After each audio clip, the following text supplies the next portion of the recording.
Good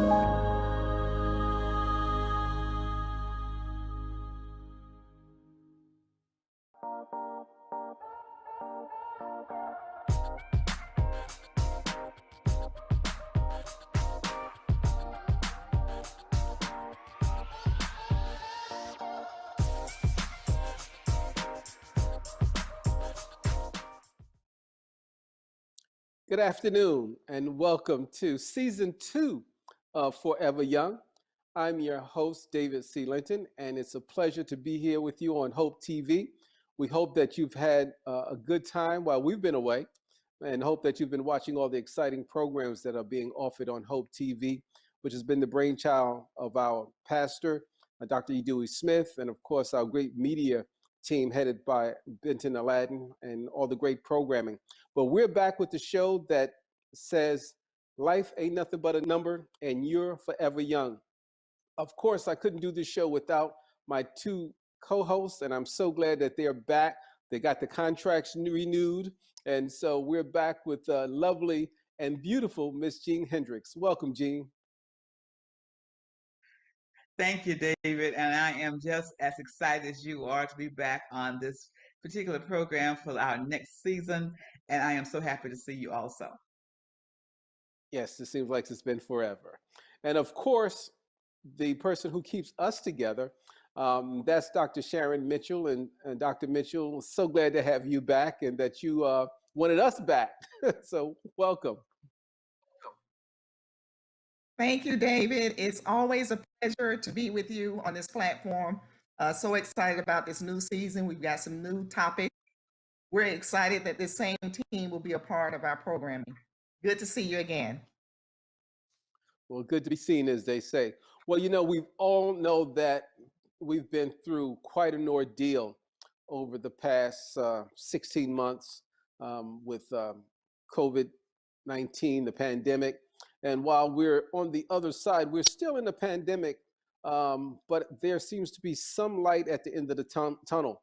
And so today we're going to have a conversation about that light, and we're excited about our guests who we're going to be introducing in a moment.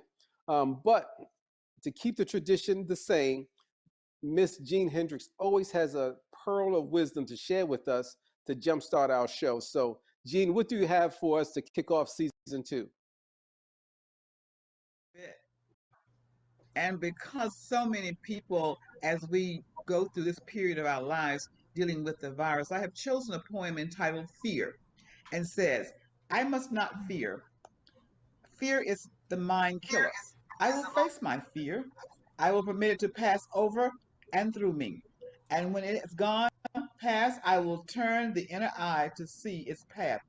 When the fear has gone, there will be nothing. Only I will remain. Back to you, David.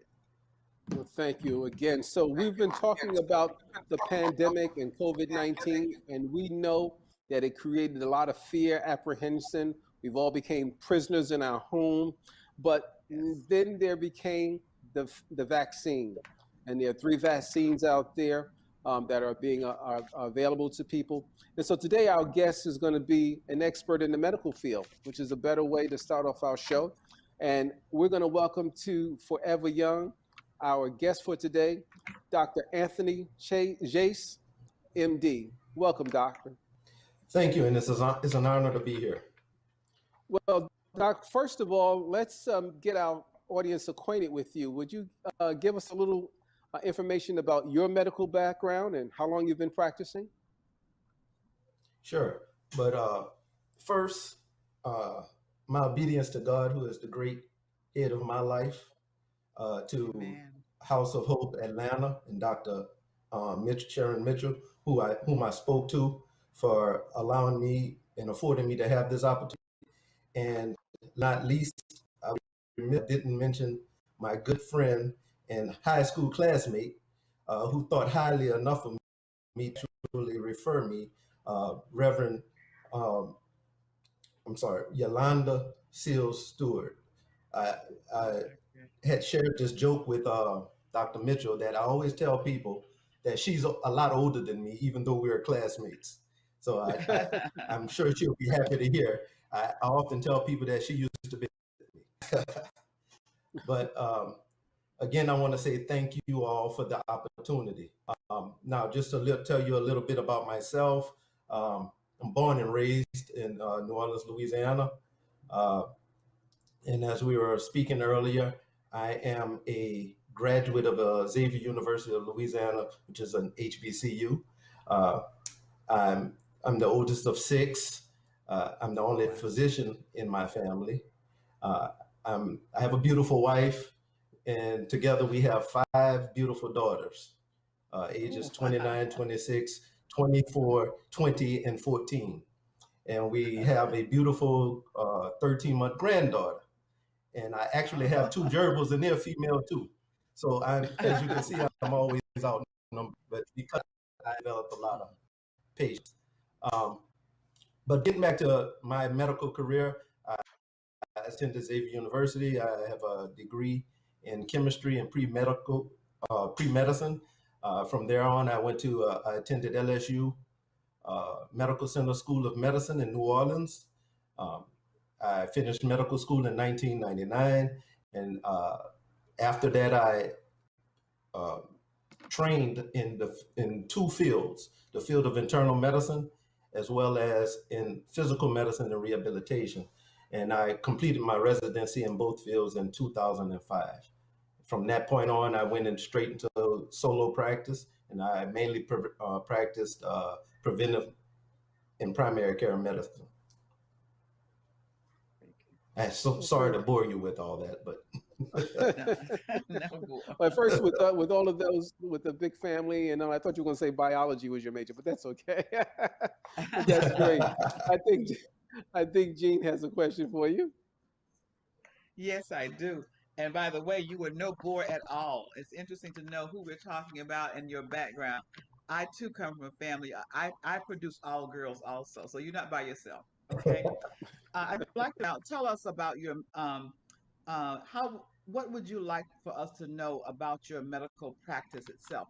What do you do every day at your practice? okay, well, for the first 8 years of my career in solo practice, I mainly practiced primary care and preventive care medicine in adults, ages 18 and older. I'm going to say about 85% of the time. Because I had 2 specialties, I also practiced some inpatient as well as outpatient rehabilitation medicine. And the rehabilitation I'm referring to is not the medicine of addiction, is a recovery, stroke patients, amputations, burn victims, those type of things. And the other, I did that maybe 10%. And the other 5% I practice as in sports, adolescent sports medicine, because I've been the team physician as well as medical advisor at my alma mater, my 35 senior high school in Louisiana, since 1999. So those are the things that I mainly did. Around 2013, I completely transitioned from a clinical practice to 100% consultancy practice, which is what I do today. I basically consult, and people pay me for my advice.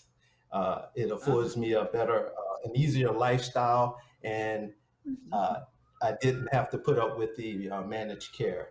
But don't get me wrong, I love taking care of my patients. I'm the director of the health ministry at my church, Mount Hermon Baptist Church, a church that I was born and raised in, and my has been a part of since the 1920s. And when Reverend Stewart approached me with this opportunity, she didn't know it, but I almost touched the ceiling with excitement. Most of my patients are catered to, of course, our community. When I say our, the African American community, even though I did have patients across all ethnicities. It was mainly because of location. I was mainly located in an underserved area, and being able to relate, because I didn't come from a wealthy background, I feel more dedicated and more empowered to reach those individuals who I feel didn't have the means of obtaining quality medical care. Very good. All right. Great. Thank you very much. It was very interesting. Excellent. Thank you, Dr. Jace. Thank you for agreeing to speak to us. And although you typically are paid, we thank you for speaking to our audience today. We don't have millions of dollars that you're probably paid for your advice. So as David indicated at the beginning, we want to focus on the coronavirus, or what we know as COVID-19. Can you just give us a little bit of background and educate us on what that really is? Because we've had a lot of information out there, and I think there's still some misunderstanding of what it actually consists of. Can you educate us on that? Yes, ma'am. The coronavirus is basically a family of viruses, hundreds of viruses that exist in the world. And they mainly cause mild to moderate upper respiratory tract infections. The common cold, flu-like symptoms. Now, of those hundreds of coronaviruses that exist, there's only 7 that actually affect humans. And of those 7 viruses that affect humans, there are 4 that actually cause mild symptoms, i.e. the common cold. Now, that leaves 3 viruses left. And out of those 3, those are considered serious illnesses, and they can cause serious problems. The first one, which is called SARS, which is severe acute respiratory syndrome. It was originally founded in around the early 2000s, around 2002, 2003. And it had a mild, not a pandemic, but an epidemic in which it was spread mainly in West Asia and the Asian region. That too actually occurred and originated in China. And there was some thought that it may have originated in bats, and then the bats infected other animals, and humans through contact with those animals developed the SARS. The second one is called the Middle Eastern Respiratory Syndrome, and that is also known as the camel. And that flu originated in, I want to say 2013, and it was found to have been passed along amongst camels, and then camel herders being in close contact with the camels developed it. And then the third one, which is the one we're here talking about today, is SARS-CoV-2. You see many different names, but referring to the same virus, and that is what we know as COVID-19. COVID-19 basically stands for coronavirus, and 19 because that is the year that it's discovered. Now, as we said, those 3 are some severe respiratory complications. And some of those complications include body aches, headache. The main one is shortness of breath, fever. And if that sounds familiar to you, it does. It's pretty much like the flu. But the problem with this one is it's been leading to a lot of death. And we don't have any treatment for it. And up until recently, we've developed a vaccine. But that is what has pretty much changed our life as we knew prior to 2019.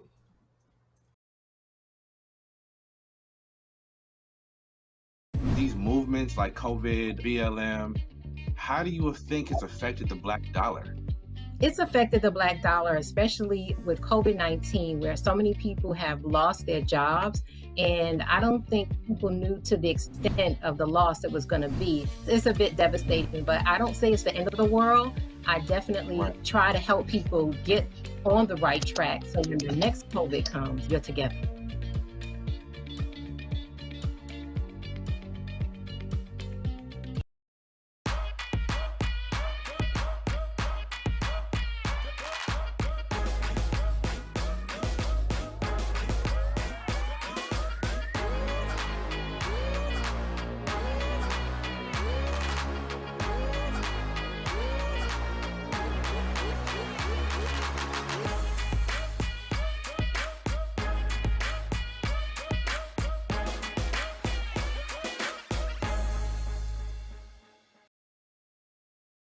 The decisions that you make have to make sense toward the end goal. You have to be okay talking about yourself, selling yourself, being your brand, to expose what the gift is that God has put in you so that other people know about it. I knew that it was something that I wanted to offer to people who were also dreaming or trying to be entrepreneurs and things of that sort, who just didn't know how to get started.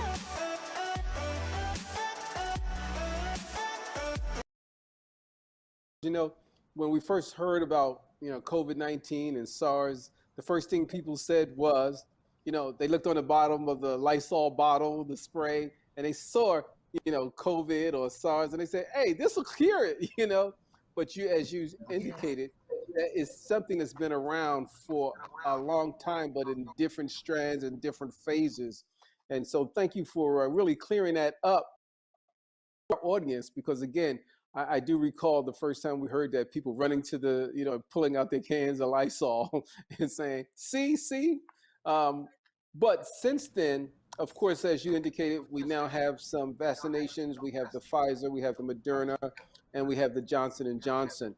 And of course, there's been a lot of hesitancy around people, especially people of color, African Americans, who've endured centuries of having pretty much their trust violated when it comes to health-related studies and vaccinations.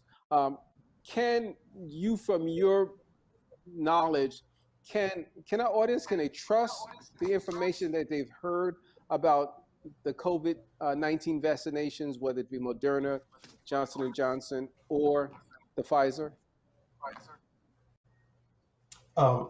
Yes, and we are aware of the numerous occasions where this government, the government of the United States, have violated the trust of the people of color.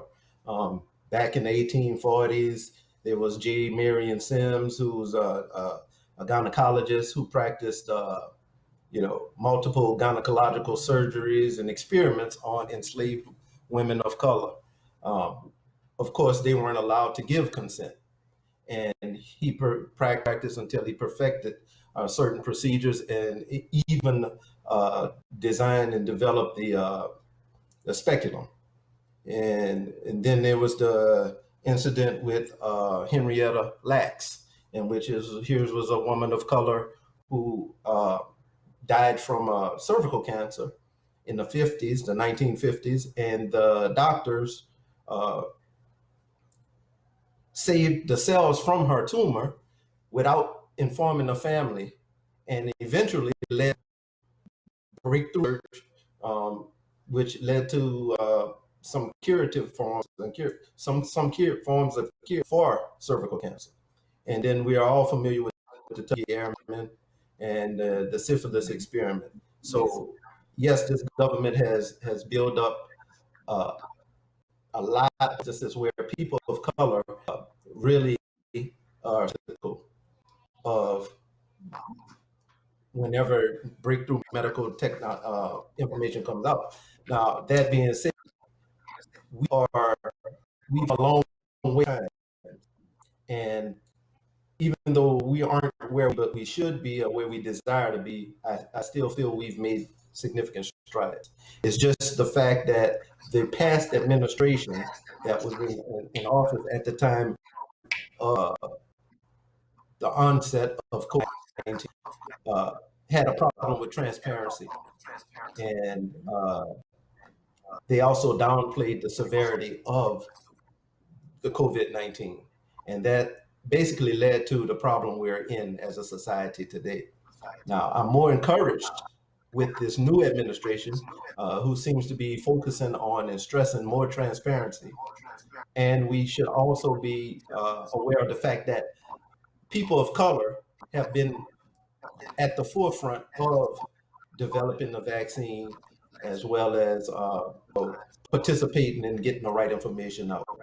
For example, there's Dr. Kizzy Corbett, who is a woman of color and she's a virologist, and she actually led the research into developing one of the vaccines, Moderna vaccine, if I'm not mistaken.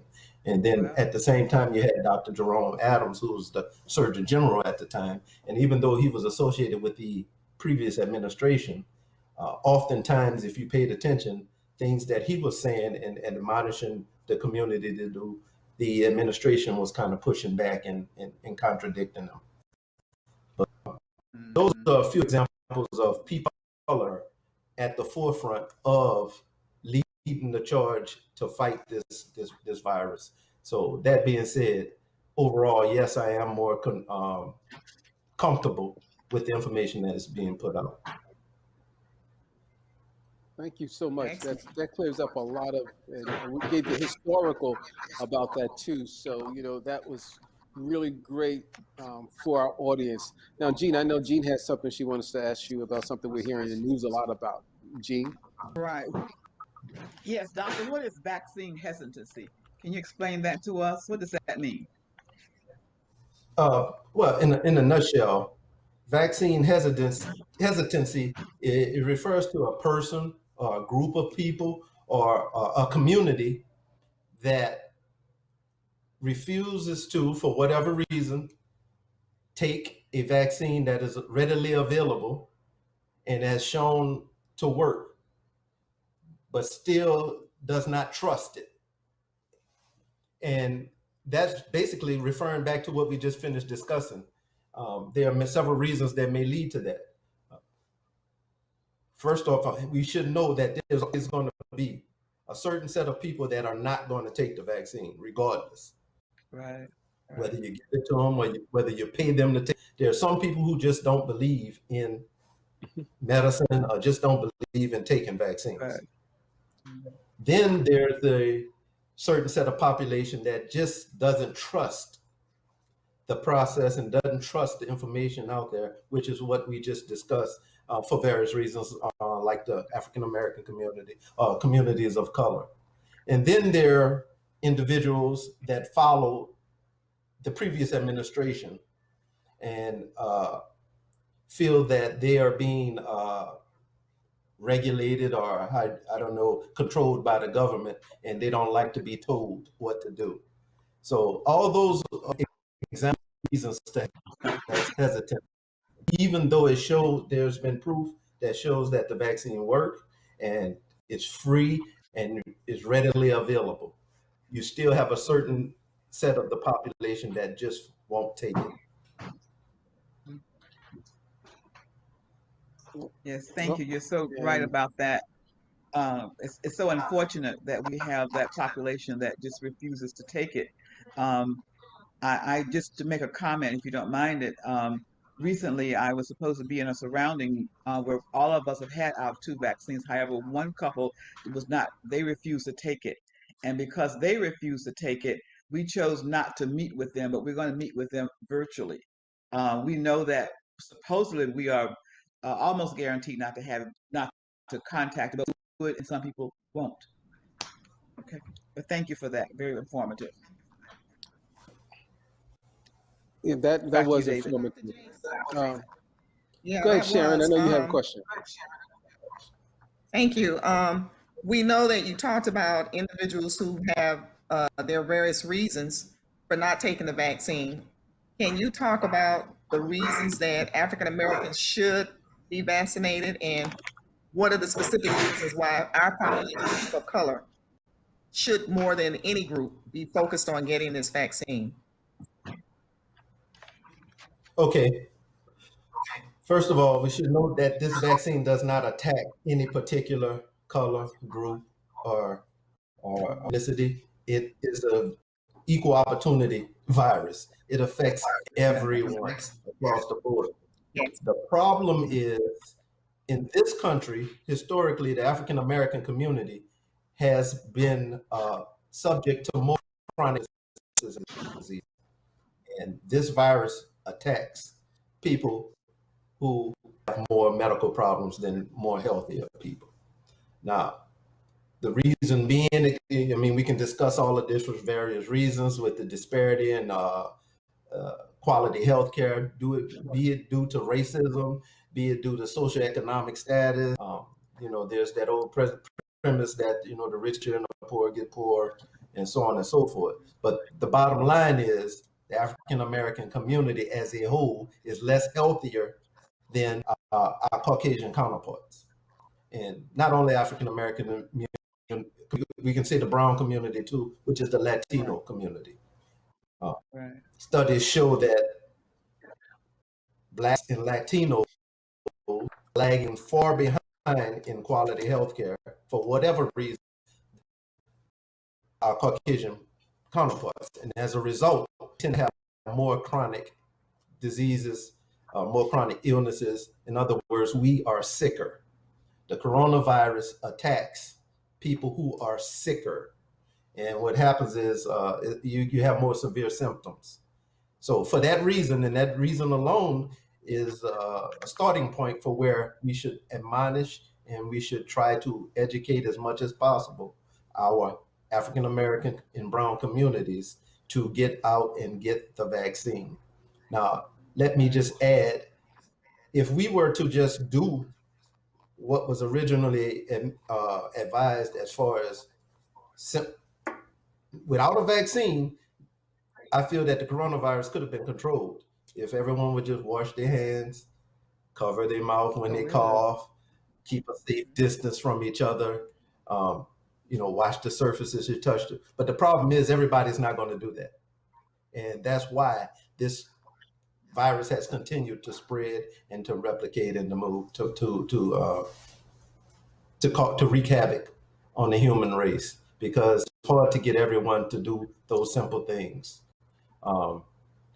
But because we can't do those simple things, I'm not going to say we can't, because we all can, because we won't do those simple things. It necessitated the need for a vaccine, which would kind of help override the human race's inability to be compliant as far as doing those simple things to evade this virus.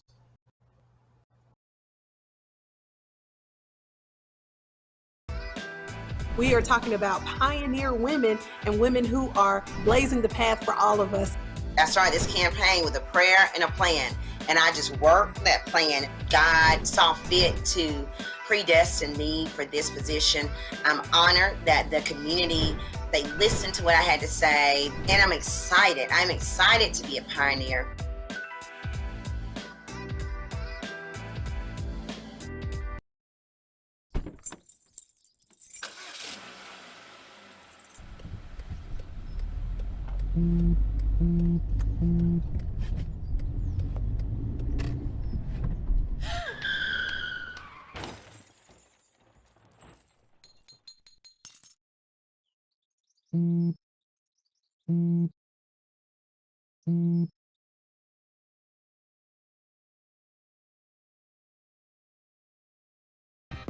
I work in the #1 cable news network and the #1 market in the nation, and I'm the only full-time African-American woman in my newsroom.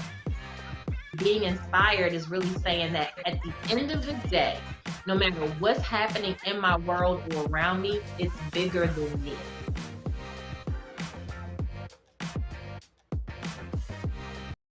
Well, Doc, it's amazing that what you just said, because if we just listen to Mom and wash our hands, and keep our distances, that would have helped, this is such a lively conversation. I know we're not covering everything that we've got about 3 minutes left in this segment. So before I pose the final question for the segment, I want to see if I can get a commitment for you to come back for a part 2 of this, Oh, most definitely. You may have to, after the end of this, you may have to force me to leave. Okay, well, because I know our time is allotted, but you hit on something that leads right into my final question for this segment. If we had listened and just washed our hands, kept our distance, we could have probably avoided the spread. But since we didn't, as you said, human nature, we created these vaccines. And I think one of the things that people are really leery about, I guess at the bottom line, the question is, were they developed too fast? Normally it takes years for things to be tested and proven before they're put on the market. In your professional opinion, what can you say about that in terms of the speed of, I didn't vote for the guy who left, but I will say we have to say, for whatever reason, him working with, or however, the fact that they get this started really quick, give a little bit of credit or not, although a lot of people didn't take his money. That was the key. But at the end of the day, that's, I think, was some of the hesitancies because it was too fast. Tell us what you think, professional. Excellent question. And just to get a little tidbit, my wife and I were both amazed that when it first came out and they were admonishing people to wash hands and cover their mouths, we were saying, well, our grandmother was telling us that for years. And we were just amazed that someone needed to tell us to wash our hands. Exactly. But that's, neither here nor there. But anyway, as far as the vaccine goes, I can realize the skepticism, and I've mentioned the previous administrations numerous times. I'm trying not to be political, but there was that element of mistrust and lack of transparency that I feel led to what we discussed earlier, is the vaccine hesitancy. So your question is, was that vaccine made too soon? And on one hand, I think it was pushed through professionally, and I think for the wrong reasons. I think it was pushed through as a result of election was coming up. They wanted to make a big splash. They wanted to, get credit, as you mentioned, for developing the vaccine. But on the other hand, scientific-wise, these vaccines were already in the making. They had been already, these vaccines had already been in the making and in the pipeline for years. It's just that this new coronavirus, which kind of necessitated to speed up the process. Now, when I say this process, I would, that hold me firmly to this number, but I would say about at least 70-75% of the vaccine was already made. And it was already in the pipeline, because I just mentioned to you that you had a whole family of coronaviruses, and there's a lot of similarities to them. So what the research did was take what they already knew and applied the unknown from the new virus, and they came up with the vaccine. So in that regard, then no, it rushed through, even though it may seem like it was, if that makes sense.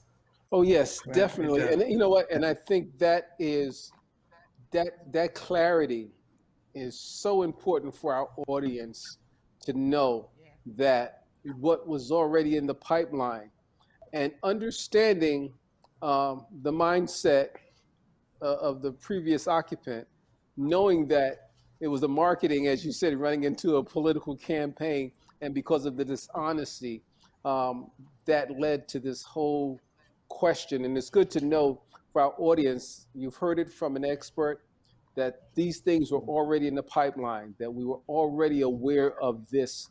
And so I hope that will allow you to reconsider, those of you who have not had your vaccinations. I had both of mine, no complications whatsoever, to rethink that. But again, they're talking to me in my ear that that's going to do it for this edition. But the best part is we've already got a commitment from Dr. Chase to come back and continue this conversation, because they're for him, and we know you have more questions, and we want to give you as much information that you possibly can. So at this juncture, we're just going to put a pin there and prepare you for part 2. And we want to thank you for Doc for being our first guest on season number 2. Again, I want to thank Sharon and Jean for joining us on this platform. Once again, we want to thank Dr. E. Dewey Smith Jr., as well as Benton Aladdin and the entire Hope TV family for giving us this platform to share information to you, our audience, because no matter how young or old you are, age is nothing but a number, and it's a state of being mind, and you know that you are forever young. So until next time, you're forever young. And so until the next time, on behalf of Sharon Mitchell, Gene Hendricks, I'm David Linton. Take care and God bless.